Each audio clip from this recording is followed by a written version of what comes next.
Niños, lo prometido es deuda y como les había anunciado en varias ocasiones, llegará el día en que tendremos al señor um, Clint Ober, lo cual lo tenemos aquí presente. Para mí es un gran honor tenerlo. Les he hablado ya en varias ocasiones sobre él y bueno, ¿qué les puedo decir? Quiero aprovechar esta oportunidad, no para hacerle preguntas técnicas, porque la mayoría de lo que se podría preguntar en este momento, sino todo ya está grabado, ya está en videos y se ha explicado de muchas formas. Lo que quiero hacer es hacerle una pregunta más directa sobre su verdadero propósito, sobre por qué persistió tanto, ¿no? Y a veces eh, yo he hecho la pregunta y se me ha dificultado cuando le hago porque él evita contestarme. Él es una persona muy humilde. As I'm saying, sir, I'm telling everybody something already that we've spoken about before. And like I said, I don't want to ask you technical questions. I want to ask you questions more to the Right. to the to the point of your purpose. If you can answer those questions for us, I want the people to know who you are. I want them to get the feeling of Good afternoon. who I met, Good afternoon. who I met before. So buenas tardes and good afternoon, acaba de decir el señor. La verdad me siento un poco nervioso, un poco emocionado para mí tener este señor y yo ser el representante de su propósito, de su descubrimiento y lo que le hace ahora en este momento a la humanidad, pues es impresionante, ¿no? So please go ahead, sir. Tell us. I'm going to ask you the question. Basically, not a technical, like I said, but why? Why did you persist? Why did you continue doing these things? I mean, you have been gone through several decades already on persisting, on wanting to help people, on making sure this works. You've gone through high in hell and all kinds of stuff that I've already known about you. Yeah. So please tell us, why is it that you have persisted so much? What drove you? What pushed you to do this? I want everybody to know what I know about you. So please go ahead, sir. Well, it started out when I was about 50. Empezó When I cuando él was tenía about 50 50 years años. old. Okay. And am I close enough now? Yes, sir. You're okay. So when I was about 50 years old, I experienced a major health issue. I had an abscess in my liver, and it was from a tooth that some dental work that had been done. Yeah, but it was an infection in my tooth, and when they worked on it, some of the bacteria, whatever, ended up in my liver, and evidently my immune system was compromised enough that bacteria created an abscess inside my liver and destroyed most of my liver, or a big portion of it. Ok, él dice que todo esto empezó cuando él tenía 50 años de edad, tuvo un gran problema de la salud, tuvo un problema con el hígado y fue causado por una infección que tuvo en un diente y esa infección se repartió en el sistema sanguíneo y le afectó el hígado y le comprometió el sistema inmunológico. So, okay. Anyhow, when the doctors, I got very, very sick, but when I went into the emergency room, it took them a day to figure out what was wrong. But anyhow, so they put me in a CAT scan and found that the abscess was in the liver. And they actually even tried to drain it while I was in the CAT scan. But anyhow, the next morning, the doc came in and said, we have some good news and some bad news. The good news is we found out what was wrong. The bad news is that even though I was young enough to get a new liver, because I was like 49, 50, that it takes quite a while to get one, like a year or so, and they didn't know if I had that much time. And so they told me to go home and get all of my affairs in order. Okay. All right. Cuando él ya se empezaron a diagnosticarlo, llevaron a un hospital, le hicieron un scan preciso para esto. Es tanto, trataron de evacuarle la infección o lo que estaba en el hígado, pero no se pudo hacer. Pero el próximo día vinieron los doctores y le dijeron, tenemos una buena noticia y una mala noticia. La buena noticia, sabemos qué es lo que tiene. Podría existir la posibilidad de un trasplante de hígado, pero estás muy joven. Anyhow, I did go home, and I was in a lot of pain, a lot of trouble. Okay. And they had nurses come in and tend to me daily. But anyhow, a young Ay, le dijo que se iba a morir. Swedish Medical Center in Denver, Colorado, called one day, and he said they wanted to do some experimental surgery. And I said, no problem, I have nothing to lose. So they went in and cut out, I forget what it was. It was like, 60, 70% of the liver. And then I survived. Obviously. But anyhow, the liver grows back in about 6 months, 6 to 12 months. And this is kind of... Okay. La buena noticia era de que se habían dado cuenta la mala noticia es que se podía demorar mucho para conseguir un nuevo hígado y por eso le dijeron váyase a la casa, lístese para que deje y evacúe sus cosas, ¿no?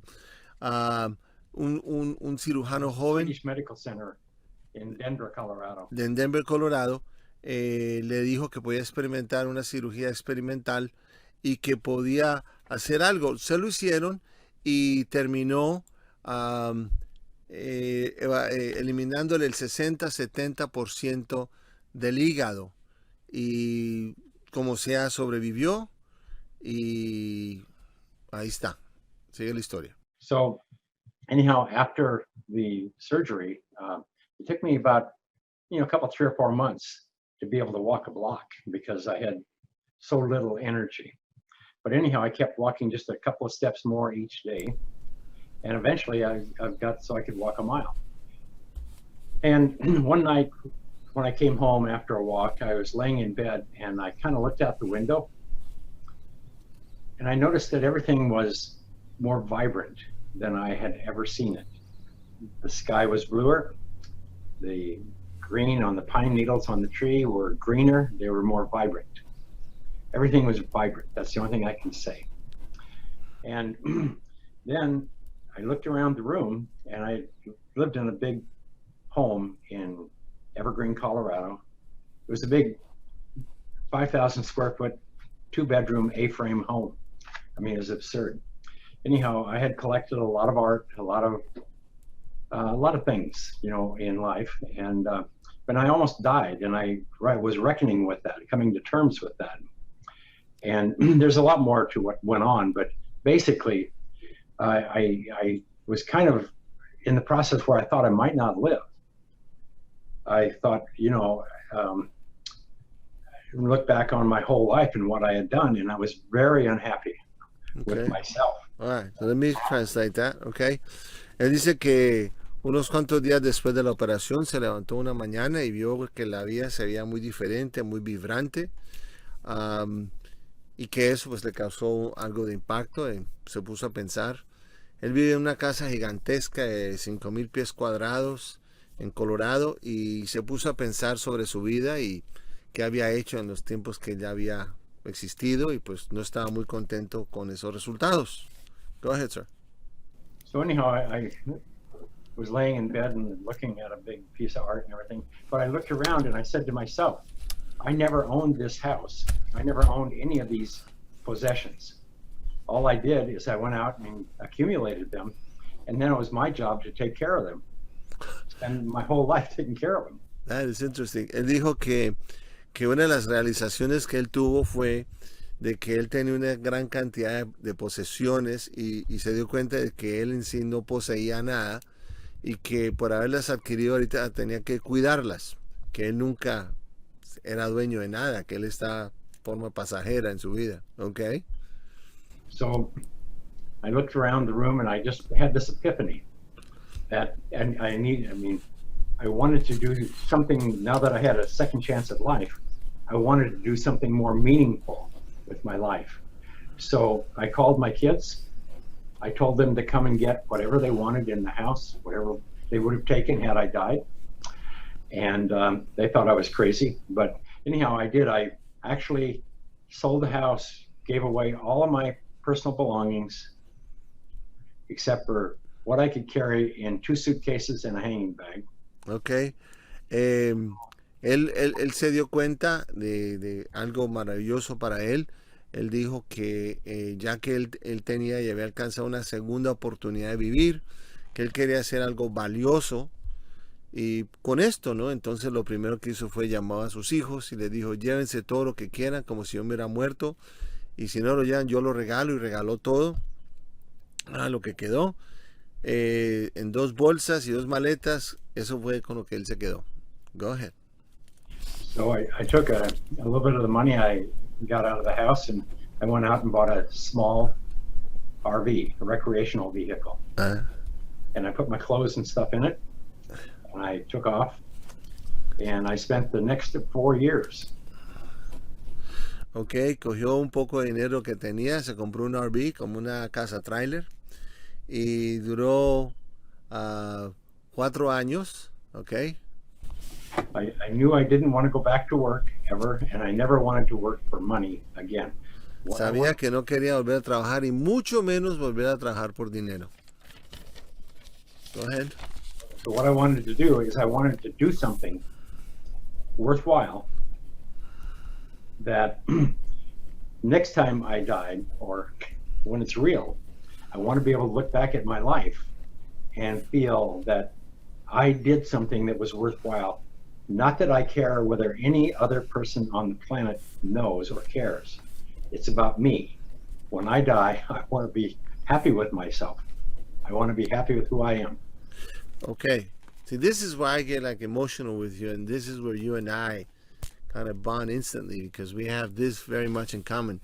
Estoy diciendo que lo que él acaba de decir es algo que a mí pues me toca el nervio sentimental, o sea, es algo muy real. Él dijo de que él había decidido que al tener esta segunda oportunidad iba a hacer algo que valiera la pena, que cuando llegara otra vez el momento en volver a mirar su vida, que llegara a dejar su cuerpo morir, lo que llamamos eso, que él iba a poder ver, él quería sentirse que podía ver y se sentía orgulloso de lo que había hecho. Y no era porque alguien le dijera que lo había hecho, no le importaba la opinión de nadie, sino la opinión que él tuviera con él. Got it. Go ahead, sir. So what I did is I started traveling around the United States, and I would spend, just a few days sometimes, or maybe a week or even 2 at various national parks or naturist type areas. And so I was kind of living in nature. I grew up on a ranch in Montana, and I grew up next to the Native American with the Indians up there. And so I have this kind of earthy thing about me anyway. And so anyhow, but I spent most of the time just driving around the country to stop and see the kids here and there. But I ended up in Florida, down in on the Bayside, just at Key Largo. And I had the RV parked up to the bay at night, so I'd sit and watch the sunset, watch the manatees and all the sea life and everything out there. Good. All right. So, él se dedicó a viajar en su casa trailer por todo el país. De vez en cuando iba y visitaba a sus hijos, pero se montaba y se iba. Y dando vueltas y vueltas terminó en lo que es en la Florida. Was this in the Gulf of Mexico? Yes. En lo que es el Golfo de México, al lado en la Florida. Y ahí él parqueó su tráiler para poder ver sus atardeceres. Y de esa forma pasó bastante tiempo. Go ahead. So anyhow, one night I was sitting out in the bay, or sitting on on a chair out, and the bay was right there, just 3 feet away, the water was. And the manatees would come up and play. But anyhow, that night, I kind of had this feeling come over me. It's like, I can only say this in language that I know, but it was like the earth itself was talking to me. Like nature was communicating with me. And I didn't really know what it was, except I had this urge that I had to go back west. So, okay. En una noche estaba viendo un atardecer y él podía ver en el atardecer los manatís, los peces, lo que se veía. Y él dice que hay solo una forma de explicarlo, que es la forma en que él puede explicarlo.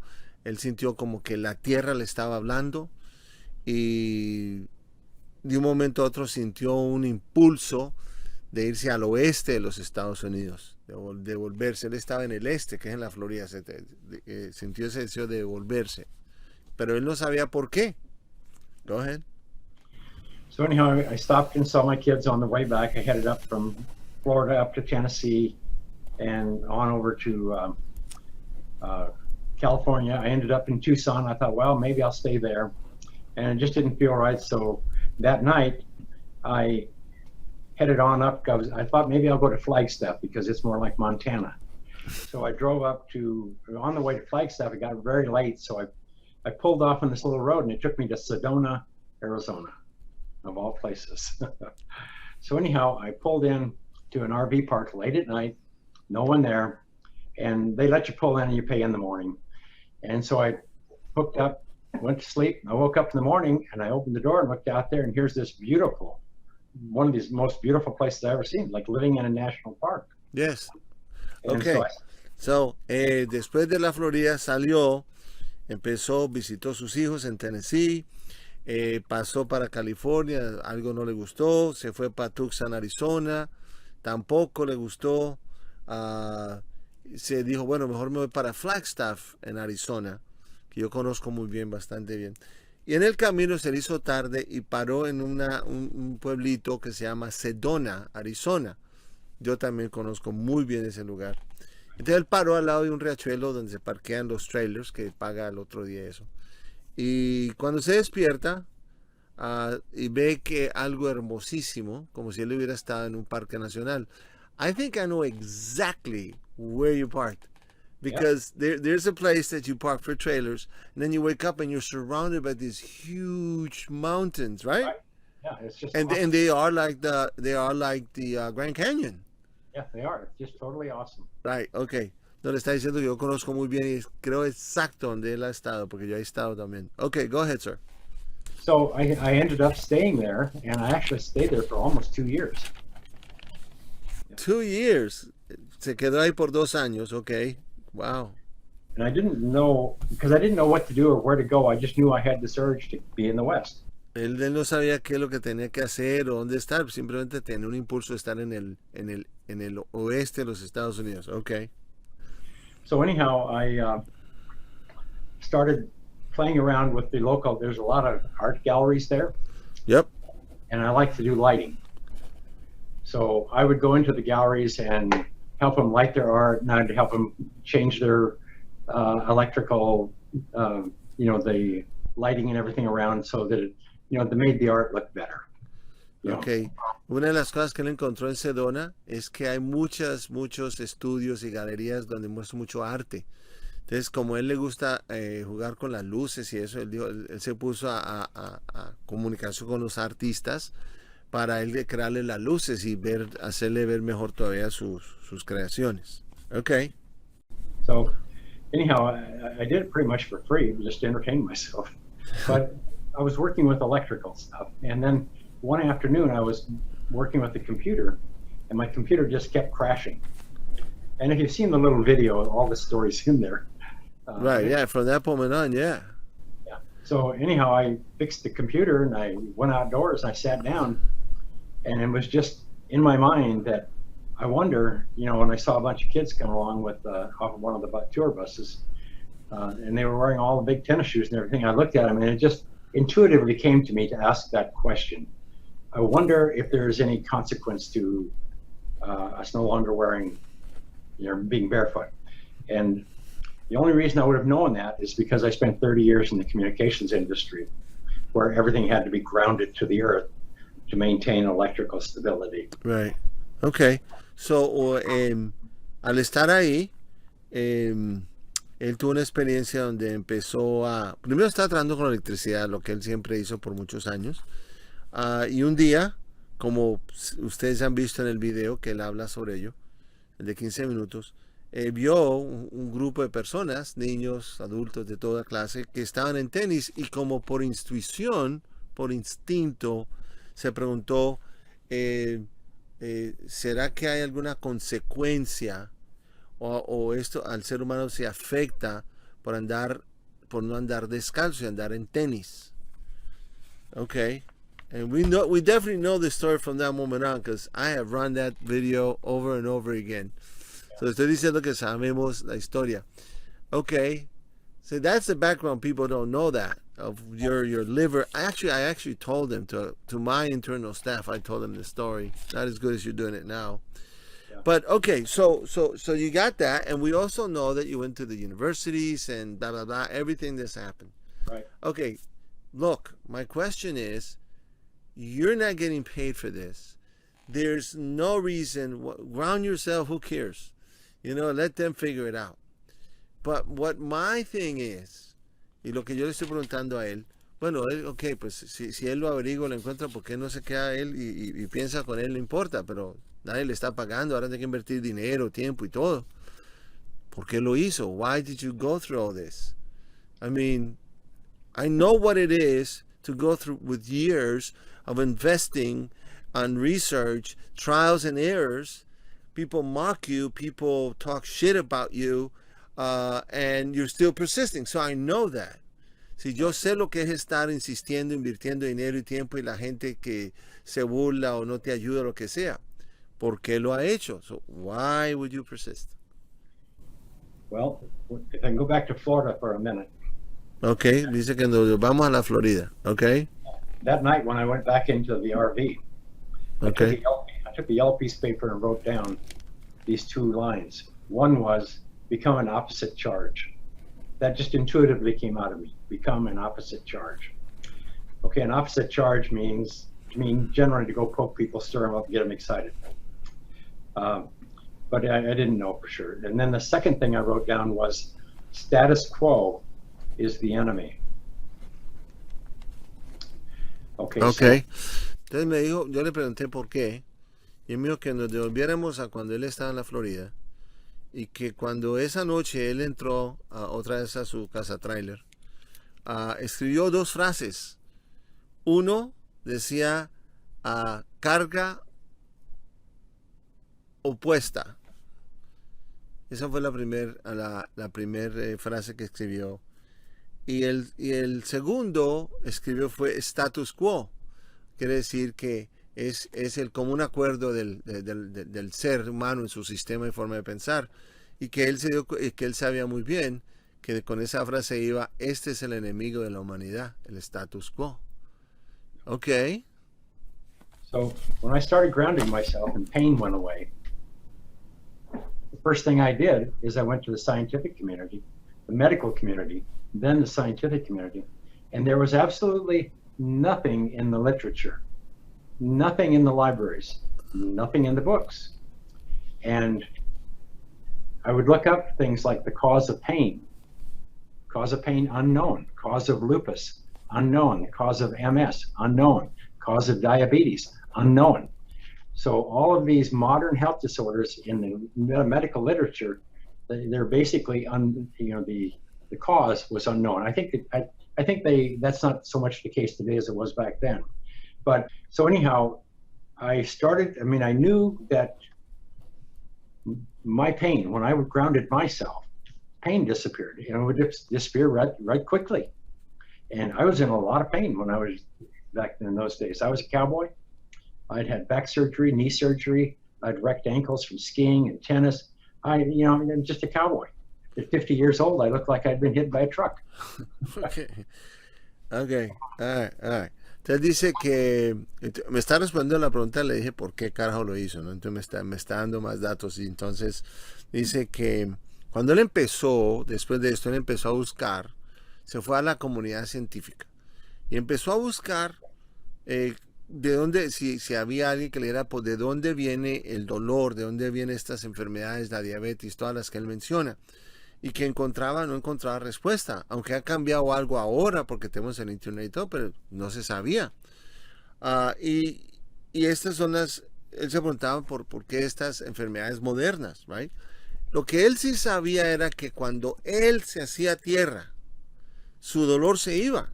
Aunque el cuerpo él está desbaratado, porque él es un cowboy, él se crió siendo un cowboy, entonces tiene la cadera, la rodilla, los pies, las manos, los codos rotos, porque andando en caballo se cae, se rompe, le cae bueno, lo que sea encima. Pero él sí sabía que él se mejoraba, que se estaba mejorando. Ok, go ahead. So, and, I started grounding myself, and I started grounding a few of my friends, and they all had similar experiences.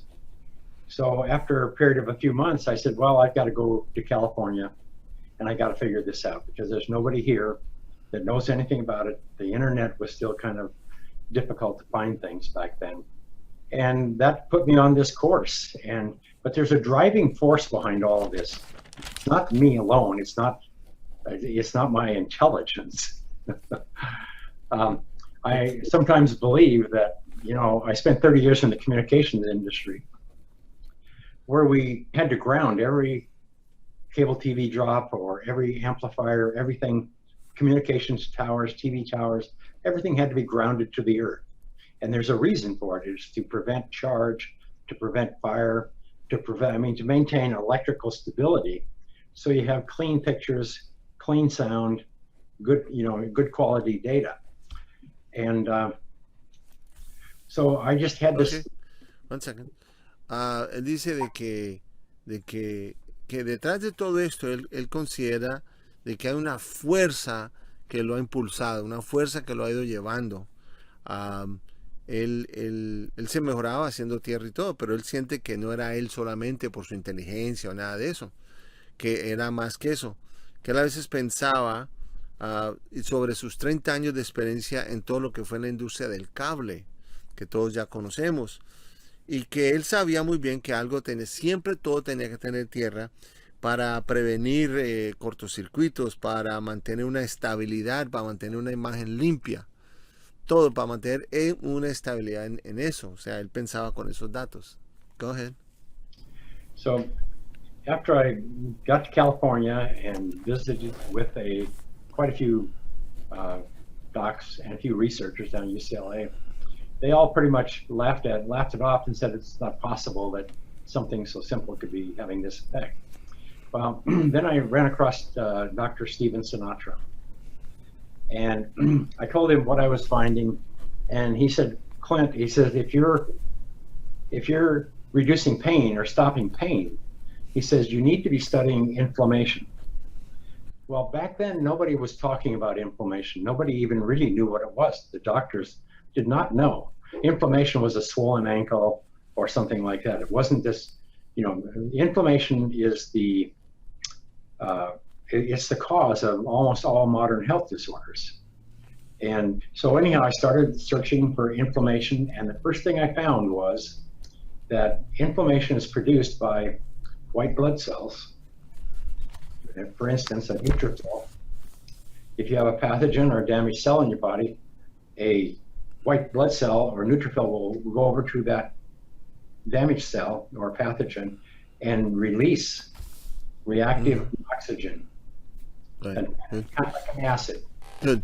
Entonces dice que él al regresar a California a hacer más estudios, investigar, fue a la sociedad intelectual, ¿no? Y pues se burlaban de él y simplemente no le prestaban atención porque pues nadie le iba a creer que algo tan simple como tocar la tierra iba a afectar eso, a mejorar a alguien. Conoció al doctor Sinatra y le empezó a explicar. El doctor Sinatra, que es un cardiólogo que ustedes ya lo conocen en los videos, él dijo que si está buscando causas por el dolor, lo que debería estar estudiando es la inflamación.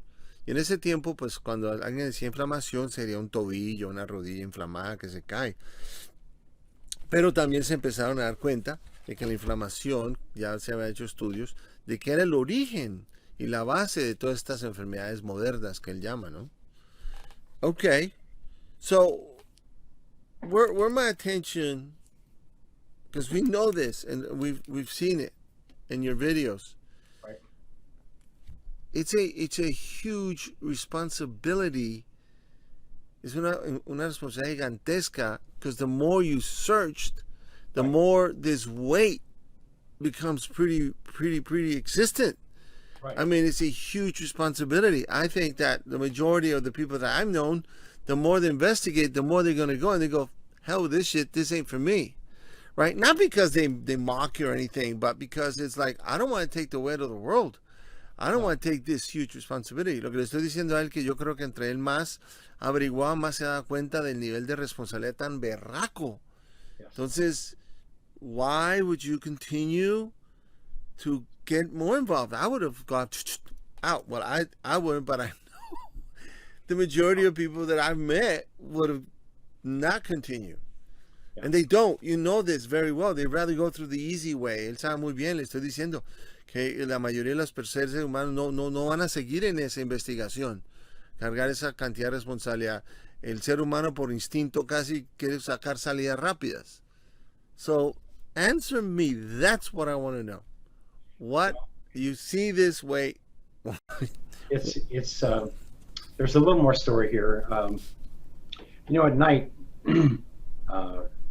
often I would go to sleep and I'd be thinking about all this kind of stuff, and I kept having these reoccurring dreams. And most of the time it was seeing the expression on people's face that that were in pain, and I didn't quite understand it, but anyhow, most people today are in chronic pain. Most mothers are in chronic pain and have health disorder. To give you an idea, 1960, 95% of the visits to a doctor were for an infectious disease, acute injury, or childbirth. Today, 95% of the visits to a doctor are for an autoimmune disease, an inflammation-related health disorder. Okay, when Stephen Sinatra told me to look at inflammation, and the first thing I found was that white blood cells release reactive oxygen species.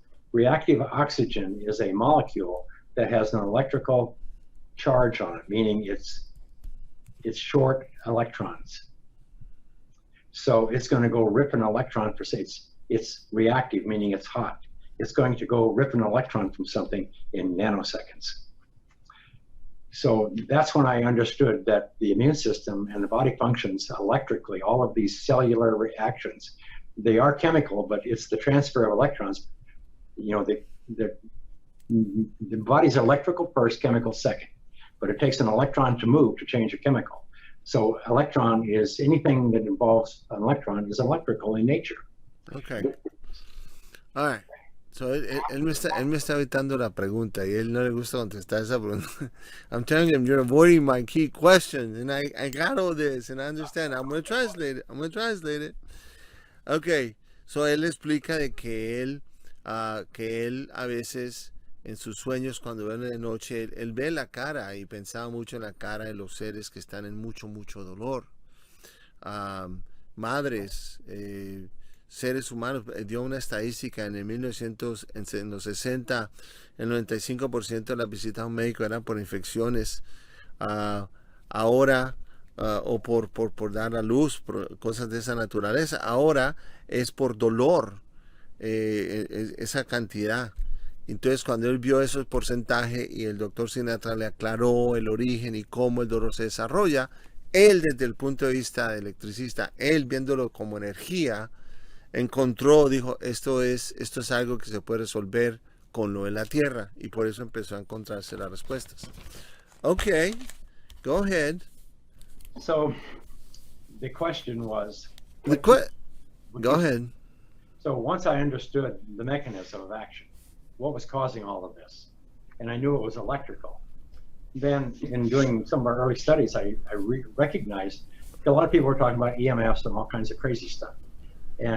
But in our industry, the communication industry, that's why we ground everything, to prevent EMF, to prevent all of this crazy stuff. But anyhow, once you start grounding a few people, and you see these people come back to life, it's breathtaking. You have seen this yourself. And but anyhow, so there was kind of one. I kept asking, how come no one knows about this? And I kept asking over and over again. And I remember that I went to a cardiologist's office one day, and he wanted some grounding products. And I asked him, I said, what do you do with these things? He said, well, we use them for our staff to stay off hypertension meds. And I said, why don't you give them to your clients and patients who need them? And they said, no, we could never do that, because if we don't write them script, they won't come back. Further, he says, look at that door. He says, every time a new client walks through that door, they're worth $10,000 to us just in running tests. And then they put them on a script, they got to come back and see us. And then we get to bill them so much a year just for visits. So Okay. he said, keep in mind, I went through med school, 12 years. I have a wife who is married to a doctor. I have this big office. I have all of this overhead. I cannot tell people to go home, take their shoes off, and get well for free. I will tell them that after I've got them run all my tests. Ok. Bueno, una de las cosas que él empezó a darse cuenta, con lo que ya se estaba dando cuenta, era de que había una pregunta siempre existente, y era de por qué nadie sabe de esto, ¿no? ¿Por qué? ¿Por qué viene siendo la persona que está aprendiendo sobre esto? Más cuando pudo ver que al estar haciéndole tierra a la gente volvía a la vida. Y eso pues era muy gratificante para él, ¿no?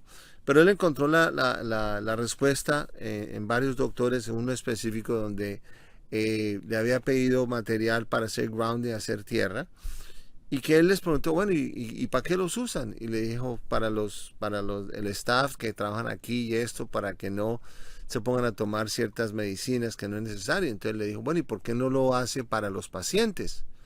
Dijo, no podemos hacerlo para los pacientes, porque donde le demos eso para los pacientes, le decimos, entonces vamos a perder los pacientes.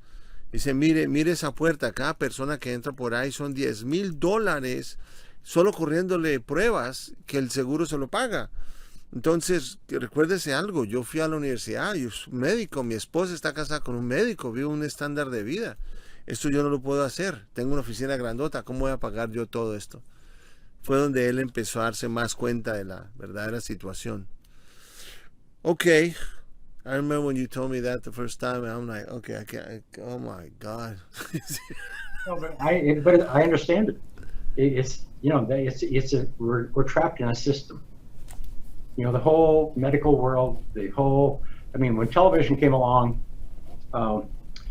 everybody went inside, and then all of a sudden, our world and our beliefs, a lot of them are built by what we see on TV. We have all the commercials, all the ads, and we see this world out there. But anyhow, back in 1972, I remember they said, when I was a kid, it was about prevention. Eat an apple a day and keep the doctor away. Okay. In 1972, they said, you don't have to worry about taking care of yourself anymore, because by the time you're old, we're going to have a pill for every ill. And I'm 74, and I guarantee you, they now have a pill for every ill. The problem is the side effects and the quality of life are just, you know, really sad. But right. So there's a balance in all of this, and you know, it's kind of like the pendulum has gone all the way one way, and now it's coming back the other way. But the thing I've learned through all of this is this is guided, this is intuitive. This came from, you know, the universe. It didn't come from me. I'm just here. I'm here. I'm not too busy. Didn't have anything else to do, and I wanted to do something worthwhile. So I raised my hand, and here I am. Okay. All right. Al fin me conseguí la respuesta, carajo. Él dice que al darse cuenta, él se dio cuenta que la humanidad está básicamente atrapada en un sistema médico en ciertas áreas, y que en los años 60, cuando ya empezó a aparecer la televisión, los seres humanos se fue metiendo en la casa y fueron siendo controlados por lo que le enseñan los sistemas de comunicación, por la televisión, Y de los 70 en adelante se empezó ya a comunicar de que es mejor prevenir que curar. Y se empezó a promover y educar a la humanidad. Que no se preocupe, que vamos a crearle una pastillita para cualquier cosita, una pastillita mágica. Y me dice, mire, con la edad que yo tengo, le garantizo que hay pastillas hasta para la edad mía hechas para la manera, ¿no? Que lo bueno de todo esto es que la vida funciona como un péndulo, que como giró para hacia un lado, regresa y las cosas están cambiando. Y por último dice que en sí lo que él considera es que esto no vino de él, se originó de la vida, de la existencia, de la dinámica de la vida, y él ha sido una forma en cómo comunicar esto que ha llegado, ¿no? Y que cuando él siente que alguien dijo, ¿quién se apunta? Él levantó la mano y dijo, ok, yo me apunto. Y terminó siendo la vida, ¿no?